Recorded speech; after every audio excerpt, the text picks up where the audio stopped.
Okay, first and foremost, I'm not going to spend too much time on this. All right, we haven't got much time anyway. So, yes, people can go look at this. They put all this stuff in here for me to read. I'm not going to read it. It is that the game was rigged. It was proven.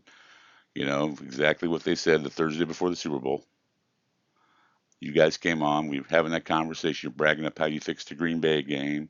And I asked you how you're going to fix this game, I think. And you said that how you were going to do it. There were only going to be pass interference calls against the Chiefs, and the easiest way to get a ball down the field and to fix the game was using pass interference penalties to get the ball moved down quickly. They're not reviewable, and uh, they were bad calls. Even the people on there were looking at it saying this is ridiculous, and I quit watching it because I got so mad at you guys. So, oh yeah, the other part was you're Jewish guys. So yeah, so we've got this here. They can People can go look at the video. It was posted 4 days before the Super Bowl, Thursday before the Super Bowl, when you guys told us that was going to happen. So yeah, and people lost a lot of hard-earned money to you guys. And correct, you don't care. Okay, there's the rig thing, but it's the key component is to go back and look at the video. Okay, you go back and look at the video like around the 10-minute mark, nine and a half, 10-minute mark. And that little piece there is what the ladies focused on, but she included a really good chunk of when we were talking. But that does explain that how that was fixed and pretty obvious. And obviously, you guys did it.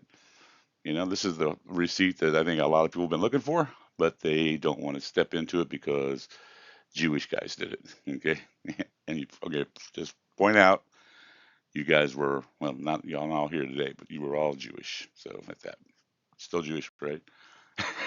Yeah. Okay, so this is where we wanted to get into. LV, which was Media Policy LV, what is the origin of DEI?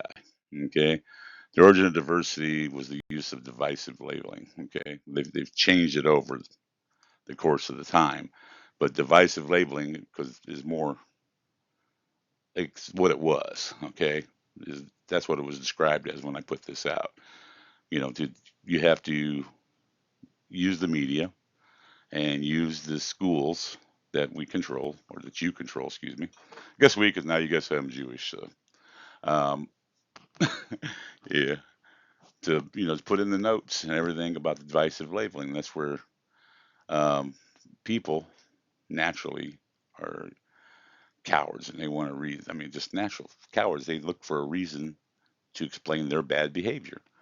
Right. So I can be an asshole if I'm a trans person now, right? So it's okay if I'm a trans person, I can go off if you don't use the pronouns I choose for you to use, or if used to be if you called somebody a name, then you were just like hated them, even though you might be 25% black or 25% Polish. You might somebody who's 5% Italian might claim to be Italian.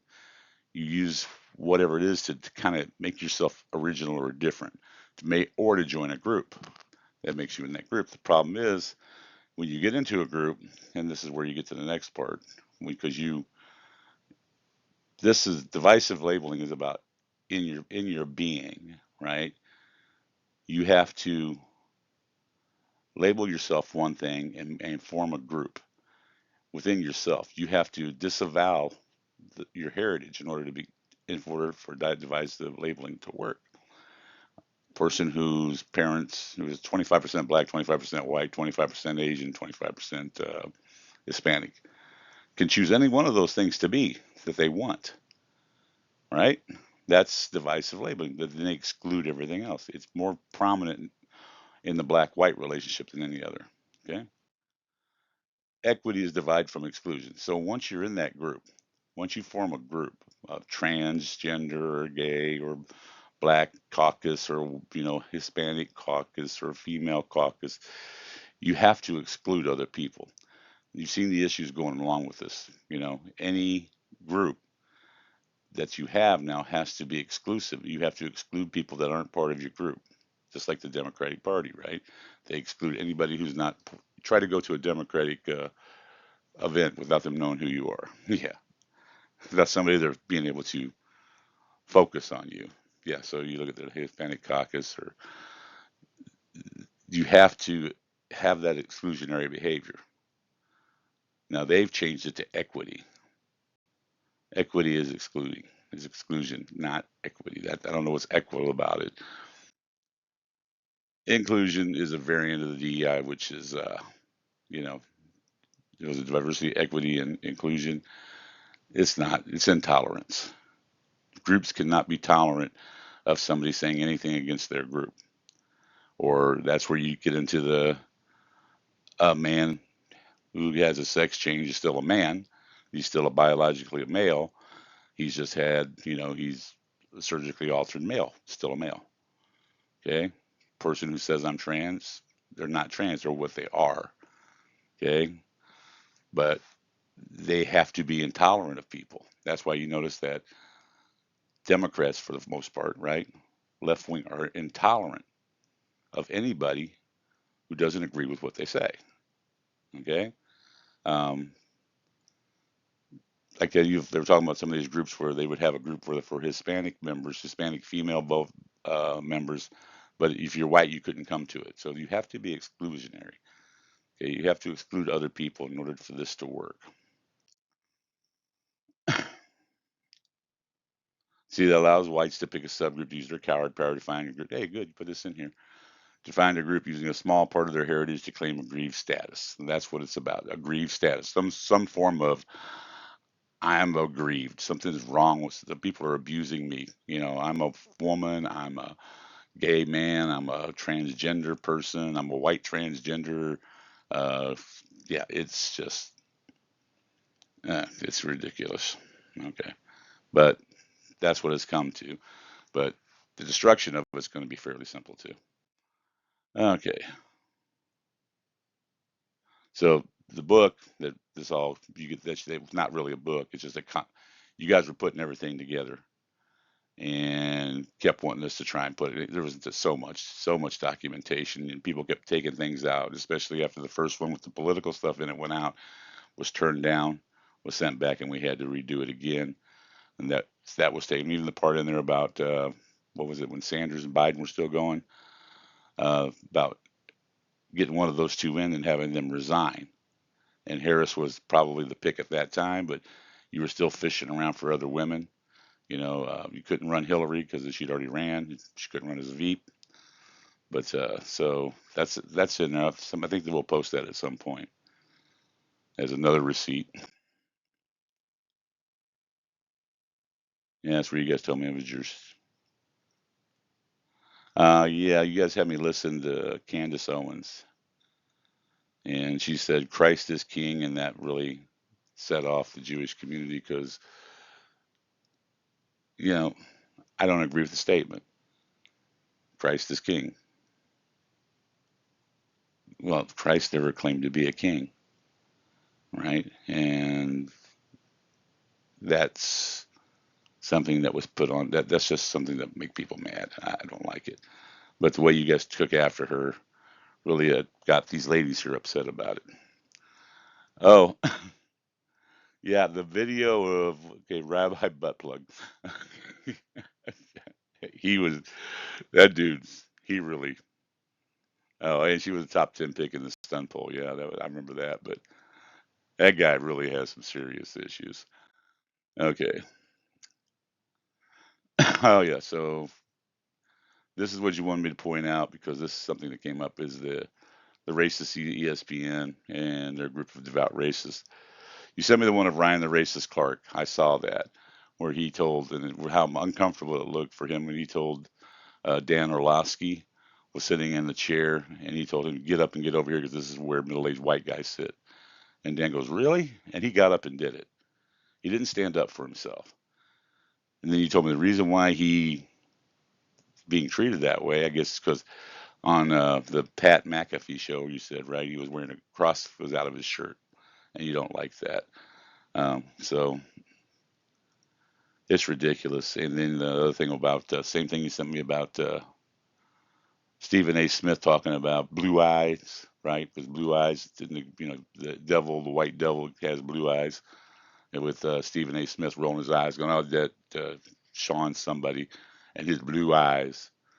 And the last one there was, yeah, Peter Schrager. When you sent me a video clip of him when the coordinator for the Kansas City Chiefs was talking, and he talked about one of the players being a good Christian man, and you saw Schrager just roll his head. Oh God, this shows how much that you guys, the Jewish people, do not like being heard about Christians. Don't want anything positive about Christianity. You think Christianity should be not exist on the planet as much as the Muslims hate Judaism. You hate Christianity. So no. Yes, you do. Yes, you do. Yeah, you're talking about. Okay, yeah, Brock Purdy was a good Christian man. Yeah, you did not like that. This is about Diana Rossini, another one that would work cross on the show, right? Yeah. Okay, so the predictions of book Kellerman and Kane are gone because you said talked about Kellerman and Kane were going to be getting booted. They did. This is before they did. Race Hustler, Skip Bayless, and also the video of him saying after the Miles Garrett Lion fiasco, where he said that the Mason Rudolph called him a, the N word. I'll use that on here for you guys. Uh, he said anybody who says that with a hard ER, you should go after him with a fist or a helmet or whatever. Advocating murdering people. And I'm saying, what if it's a 15-year-old kid walking down the street, go singing a rap song, right? Should he die for that? But it's good to see he's gone. All right. Oh, okay. So remember when you told me how you were going to win the election? It was with the shits, the Schwartz and the Shitskas. Shitskas. Okay. I don't know if I'm saying that right or not. Schwartz. Now, what's really important is that we'll just put this out there. Schwartz, you hear it being used a lot in parlance, but what if the black people that you're talking around knew that Schwartz meant nigger? So when they say the Schwartz are out of control, right? And the one that really got me and that really made me mad is like when you particularly said the Schwartz need to get back onto the plan to get back onto the plantations. And because too many of them were getting off the plantations, they're getting off the porches. So the concrete plantations is what you said, right? And that's what you put them in, concrete plantations, and you harvest the votes in those concrete plantations. And you're upset with them. And you're setting an example of some guy in New York, mayor, firefighter, or something like that, right? So too many of them are getting off the plantation, going out there and expressing themselves and using their minds that they're not controlled. Like they said, oh, the people in the media, you control them. The people in sports, you control them, right? They can't talk. They can't be honest because they're afraid not to have a job. They receive the reports every day of what they can say and what they can't say. It's ridiculous. Yes. Right. So you said you have to kick a couple of them off the porch so the rest of them will get in line. That's what's going on in New York right now. Oh, and the one about the Shitskas, right? The white women, the white Protestant women, or the white, yeah, all just any woman. It's not Jewish. But I like the one you said about the white women up there in the Northeast that you could literally use your Nazi reference on there, which I think was really horrible. That they would shave their heads, walk into the ovens. You don't even have to gas them, and the last one in would flip the switch and burn them all. That's how well they're trained. Yeah.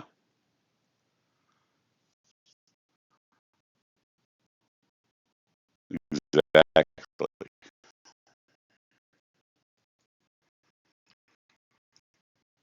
So now that all these are breaking off,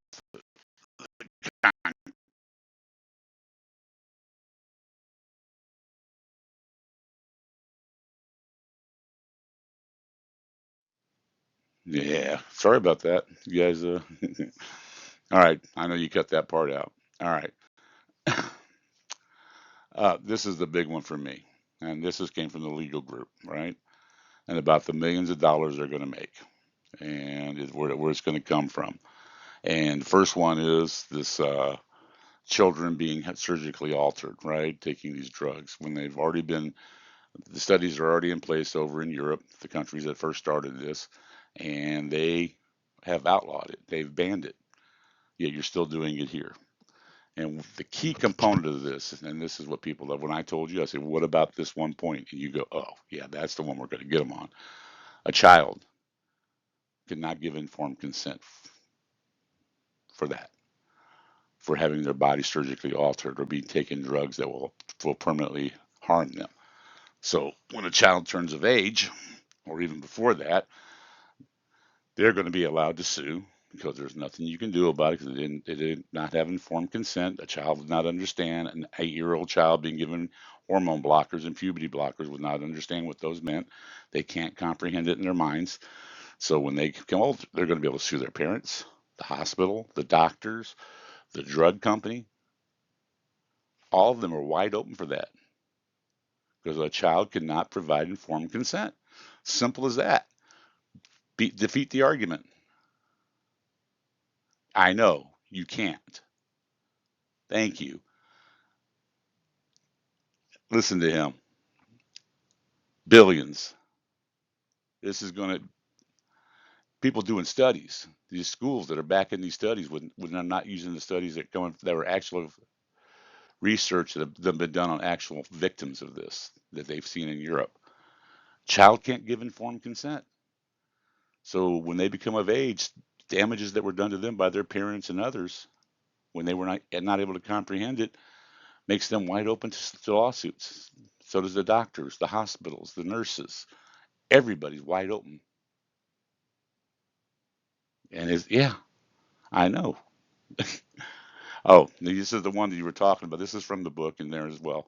The White Protestant Purge, which you guys purged as many white Protestants you could out of the media, out of jobs, right? You don't want them in the Hollywood. You don't want them in. I mean, like I'll look at sports radio, sports television. I mean, now on ESPN, you have a Jewish guy in the morning, black guy at lunch, right? Then you have McAfee who does a YouTube show, right? He's not he's an anti-religious guy. From what you guys told me, they sent me things. He's just totally anti-religious. And then you have the black and Jewish guy in the afternoon doing their talk shows, and CBS. You have Shine and you have Rome, both Jewish. Shine Jewish, Eisen. All the controlling people of this are all Jewish, even in the Golf Channel. Come on, right? Yeah, you got rid of them in the Golf Channel too.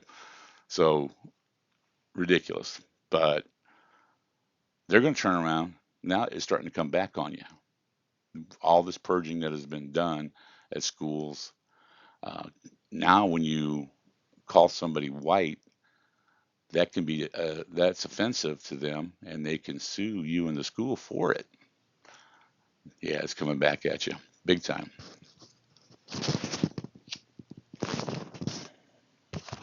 All right, so the American Jobs Act, this is another thing that was brought up in 2020 or 2018, 2019 that was sent over by the Republicans, which is something that the Trump campaign, I guess, or people, we don't know if the Trump campaign or just people that were affiliated with it are trying to stop it. They were shocked as hell as that he won. That the American Jobs Act was an act that would empower American companies to create jobs here by doing what? Tariffs on products coming over to equalize the balance of the cost here in the United States. So that would work. Okay, you would create jobs, make it cheaper and more efficient to do it here. So that the Jobs Act would also make decrease global warming because you would force us to create factories in the United States. Would be one factory in the United States would produce about 3% of the carbon that's produced by a factory in China or Vietnam or uh, India or Pakistan or anything like that. Presentation. This is the last thing we're going to talk about. Presentation voting. California has presentation voting, which means you walk up, you show up, you walk in, you just vote. You don't have to prove who you are. You don't have to, and you don't have, and there's no proviso in this presentation voting thing that's going to happen now, where you cannot. And this is what I told you. Some wise guy's going to figure out with this presentation voting in these states that you can vote in this precinct, and that precinct, and that precinct, and that precinct, and you can change your name, whatever you want to do. You can go vote. You can vote as many times as you can get to a precinct in a day, because presentation voting means you don't have to prove who you are. You don't have to prove you're a citizen. You just go in there and give them a name, whatever name you want. You don't got to prove the name's real. You don't have to provide any type of identification, and you can vote as many times as you want. And that's happening. That's what's been going on in California for a while. You think California is voting like that, and why it takes them so long to count? Presentation voting is the reason why. But here's the solution, and this is what in the book also. When the Hispanic people monitored that station, that polling station, and realized that X amount of people went in. I don't know, like 1,000 or 2,000 went in, and they had like 15 or 20,000 votes come out of there, whatever it was. They counted. So if the Republicans or the Green Party or whoever puts poll counters out, which people just stand out there and count the number of people that go into a poll, and then count the votes later, you're in trouble, right? Yeah, you can always rig the machines. And this is what also would happen in the one that happened in earlier. I told them you can actually they use you had more ballots in Fulton County, was it, than ballots that were sent to Fulton County. The returns and what they had didn't match up. So where'd those ballots come from? Exactly. Those ballots came from a foreign source. They were delivered, and they weren't the same paper stock. You could tell it by just looking at them. And the other thing was, we're not going to get too deep into this, is that you had the people read the lips of the people that were in there with the videos from there. We sent that off to the Trump campaign. We sent it off to the Republicans. I personally went up to Sam Graves' office. Nothing. They didn't do anything because they did not want Trump. Trump is not good for billionaires and millionaires business. Exactly. I think, yeah, okay.